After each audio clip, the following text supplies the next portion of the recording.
نسى عليك ديبسيك ولا شات جي بي تي ولا كاع الذكاء الاصطناعي اللي خرجوا. اجي تشوف معايا الصين شنو خرجت حاليا. خرجت واحد الروبوت رقمي اللي غادي يهنيك من جميع المهام ديالك وغادي يولي يدير اي حاجه في بلاصتك. وقيلا مازال ما فهمتونيش. دابا تخيل معايا، غناخذ السيفي ديالي غنعطيه لهذا الروبوت، غادي نقول ليه قلب ليا على خدمه في مدينتي مثلا. هذه الحاجه الوحيده اللي غادي نقول ليه، والباقي عليه هو اللي غادي يتكلف.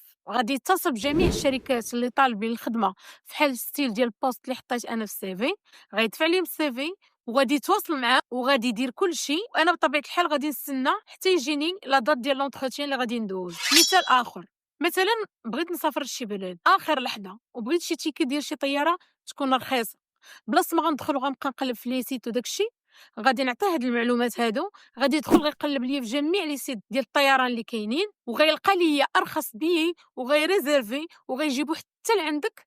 وديك الساعه انت غتخلص. يقدر مثلا كذلك يجاوب على لي زيميل ديالك.